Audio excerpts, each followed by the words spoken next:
Hey folks, happy Wednesday or Sunday or whichever day it is you're watching this.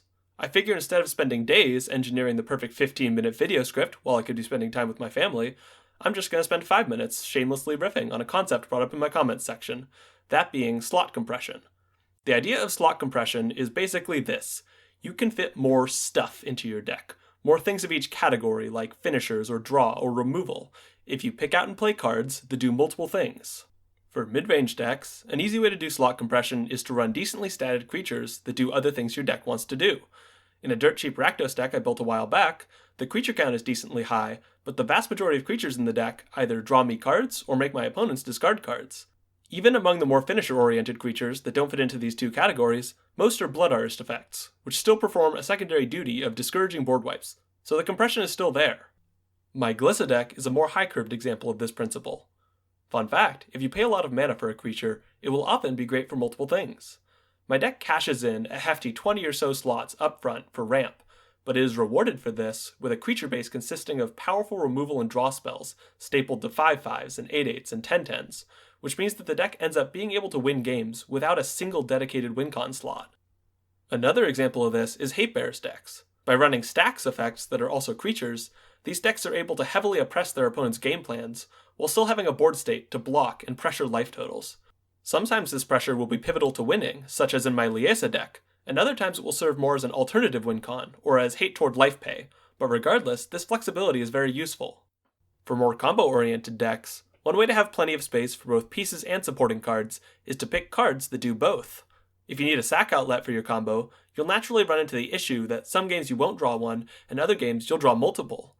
You could run only a couple and some tutors, but you could also run a bunch of alters in a deck with some artifact synergies, or sack outlets that get buffed if you want an alternative beatdown win con, or cards like Fanatical Devotion and Greater Good, which might just be generically good cards in some decks.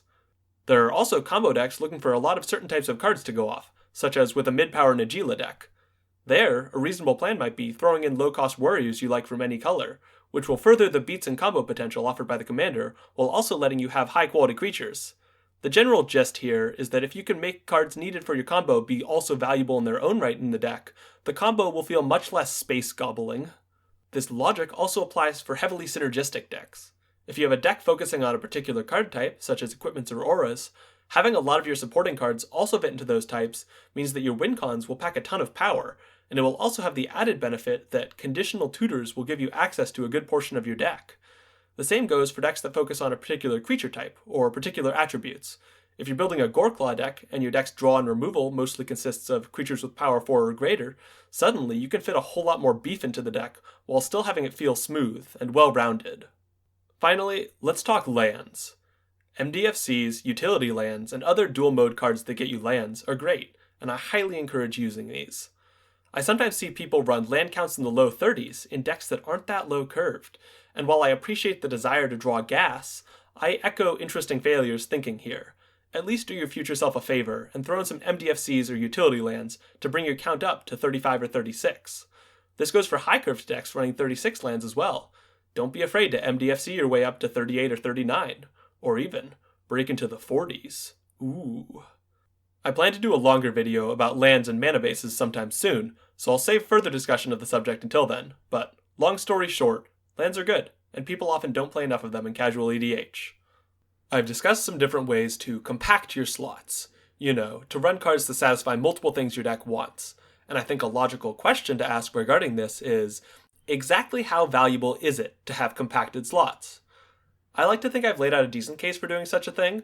You can run more of each supporting card type while still maintaining a solid core to your deck, and you can run a higher land count for purposes of not getting screwed while mitigating some of the downsides of mana flood. However, an important thing to remember is this. At its core, your deck still needs to do a thing that wins.